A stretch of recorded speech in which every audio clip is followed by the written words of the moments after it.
Hello, my name is Eme, And my name is Sophia. and welcome to the Rose Theater's TnTea Podcast. Sophia, what's something fun about the tea that you're drinking? My tea, it's a clear liquid, also known as water, because I need to stay hydrated. What tea are you drinking, Eme? I am also drinking a clear liquid called water because I'm also dehydrated. Look at us go. So, for anyone else that is listening and is also dehydrated, go drink some water. Yes, absolutely. Our topic today is sort of two topics. We were going to go briefly over how we got into theater and then favorite, funny, and memorable moments from shows that we have been in. It'll be a good, fun time. I'm very excited to hear your stories. Yeah, they're interesting. Sophia, do you want to start by sharing how you got into theater? I sure can.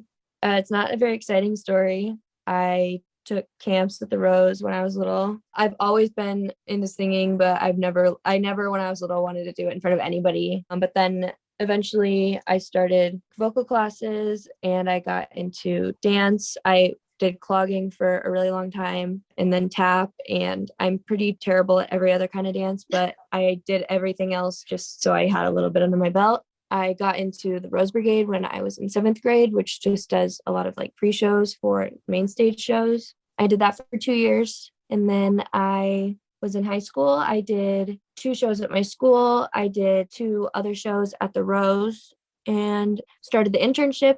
And now I'm here. That's about it. What was your beginnings of theater? I have a very vague memory of when I was super little of this conversation between my mom and someone that she knows. It was a conversation like, "Hey, have you heard of the Rose Theater?" My mom was like, "No, we haven't. Should we go check it out?" So we went and we saw a show, and we came back, saw some more shows, and we found out they had classes. And so my mom signed me up for classes.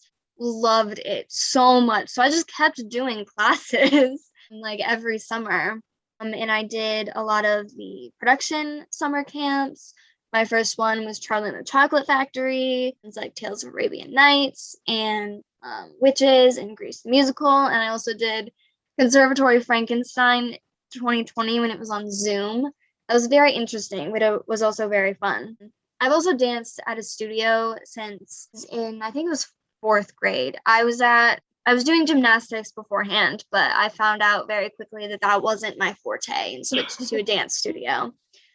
And I didn't really get into like choir and singing until middle school, but once I started singing, I have not stopped. I find it very strange that I've been in a lot more plays and I've only been in 2 musicals ever because of that love of singing I have, but that's okay.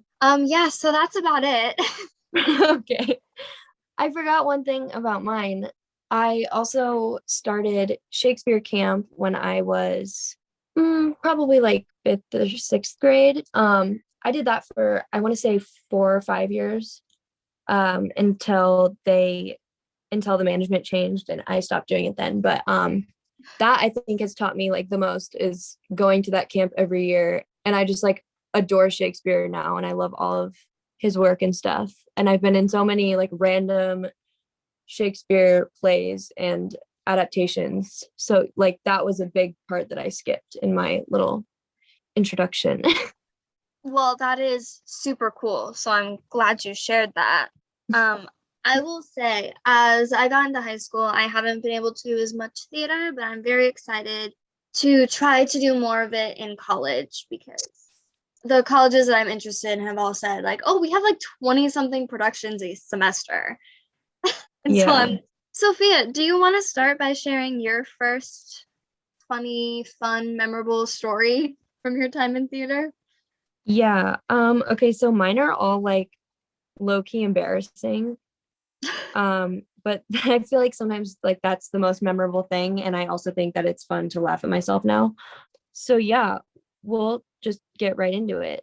The first one I will be referring to as the fly rail incident. Oh, This happened at a theater, which I will not name because this is a safety hazard and I'm not about to out a theater for letting this happen. okay, interesting.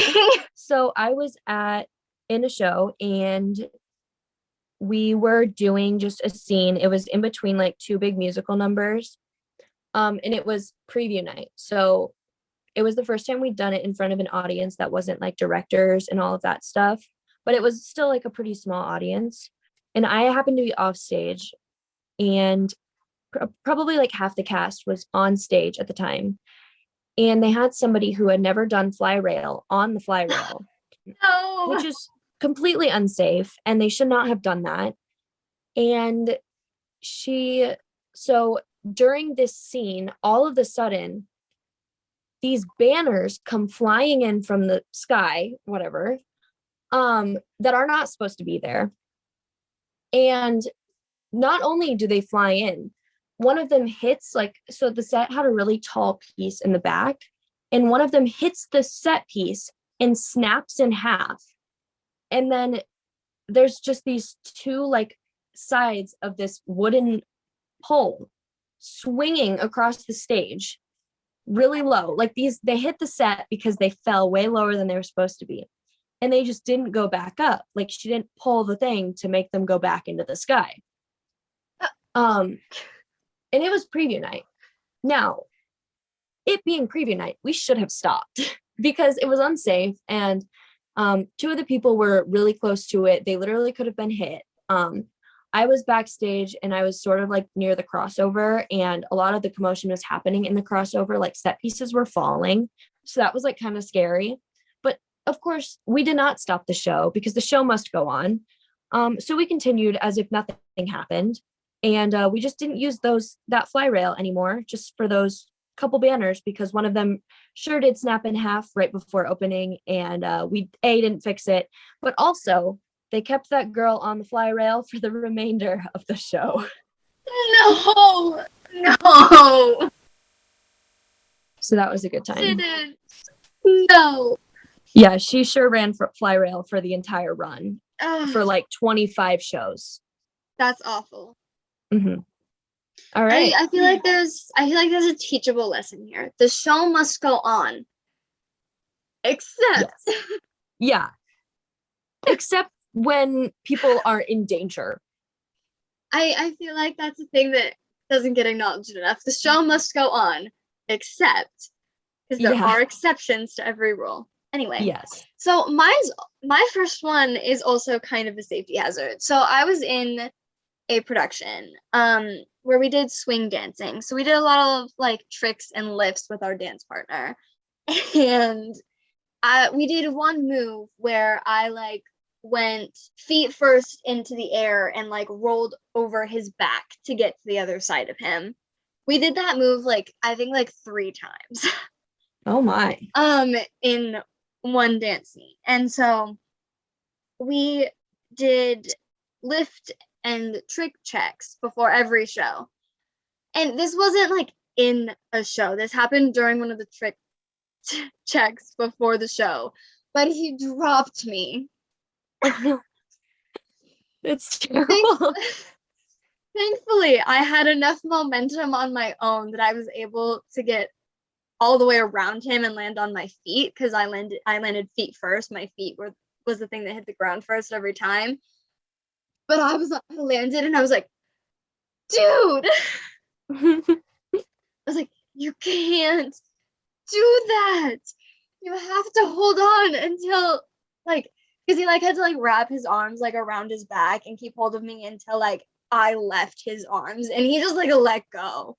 I was like, I turned to our choreographer and I was like, we need to run that again. She was like, it looked fine, and I was like, it wasn't. Yeah, no, not fine at all. That was not an institution's fault. That was a fellow performer's fault. Yeah.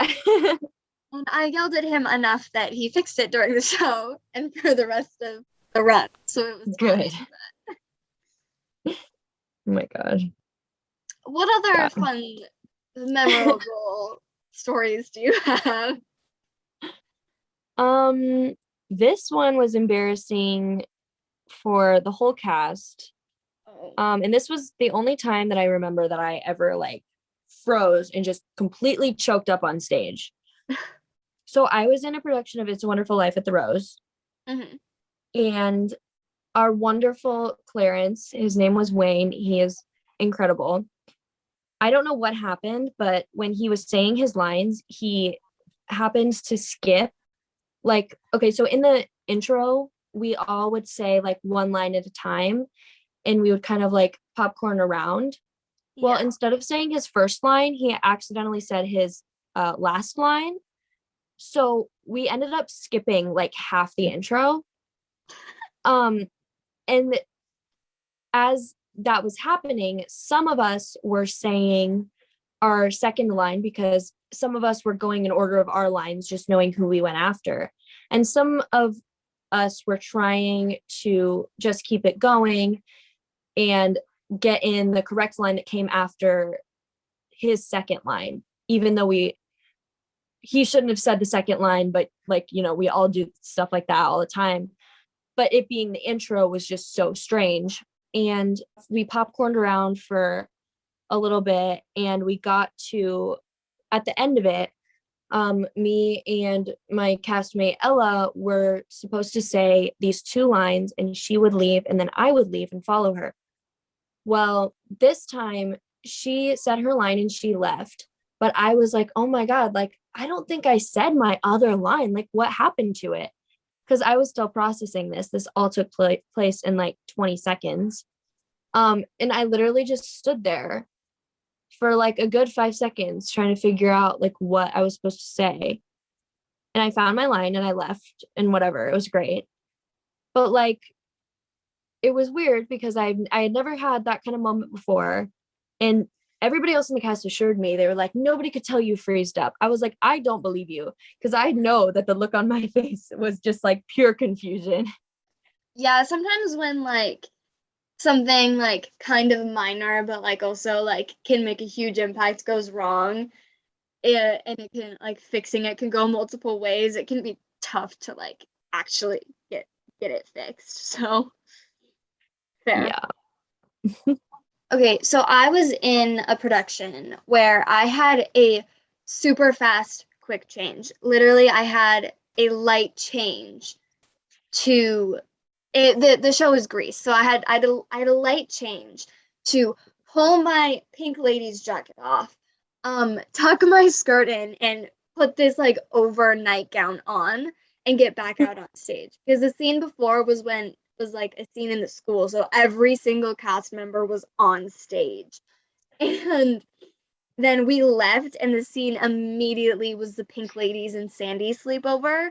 And so we had to get off stage, change, and get back on stage in a light change.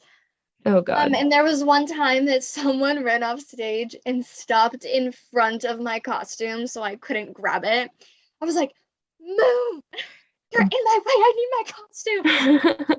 The person, I don't remember who it was or what they were playing, but they had like 3 scenes to just sit and chill. And I was like, move, I need my nightgown.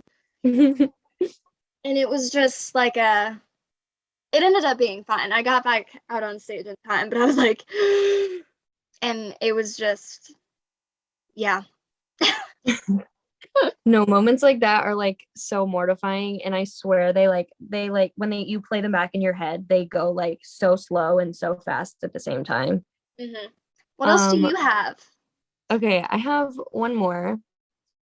This one is like short and kind of stupid, but also, so I was in a show where it was an adaptation of It's a Wonderful Life, and we were all on stage the whole time, and there were a lot of like moving pieces.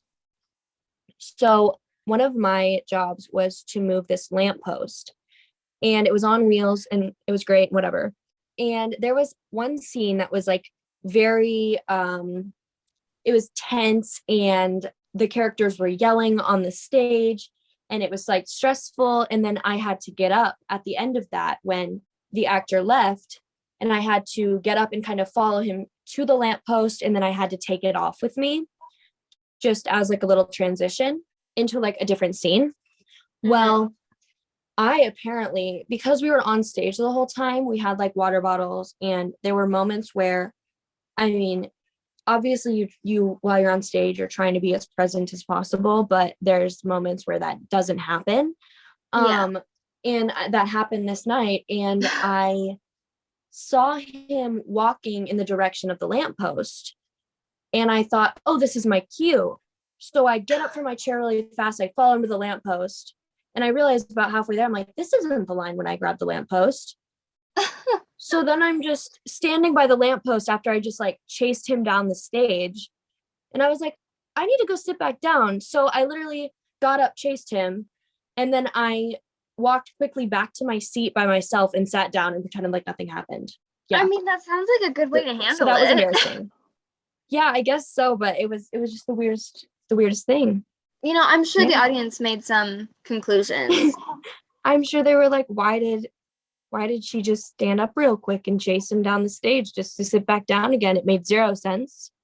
Comedic relief. Comedic relief. That's always the answer. When something weird happens in a show, as an audience member, if you're like, why did that happen? The answer is comedic relief. It's to make you think. It was done on purpose. 100% on purpose. And it was so not hidden too, because everybody else pretty much wore like pretty neutral tones. I had a red shirt on. So it's like you could always see me. And it was an interesting choice. And I was embarrassed for a very long time. And now I think it's very funny. Yeah. It's kind of like the one time where one of my castmates had to pick up this like ball of crumpled paper and like physically take a bite out of it and then spit it out on stage. And it was so hard for me in rehearsals to learn how to not laugh at it. But like as soon as we got in front of an audience, I just burst out laughing. I was like, oh, come on. Yeah. But a comedic relief, you know, I laugh and then the audience started laughing. So it ended up working out. I never have a problem like laughing on stage or whatever when anything funny happens. During Playscape, oh my God, anything happened and I would just die laughing, like in front of people. Mm-hmm. Like, I think it's because I obviously like didn't have time to prepare what they were gonna say. Right. But like everything that happened in Playscape, I would just start laughing about it. And I'd be like, there are literally people watching this and this is like a show. And I'm just like dying laughing. Like when I died, I like literally died and then I was laughing as a dead body. It wasn't very noticeable. Well, that's good.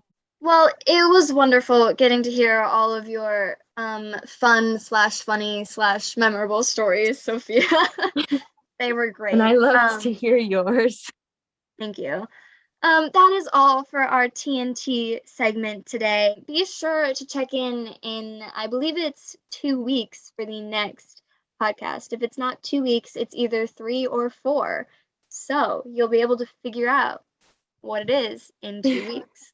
Thank you again. Yes. And have a wonderful day and drink water. Yes, everybody drink water. Okay, thank you. Bye.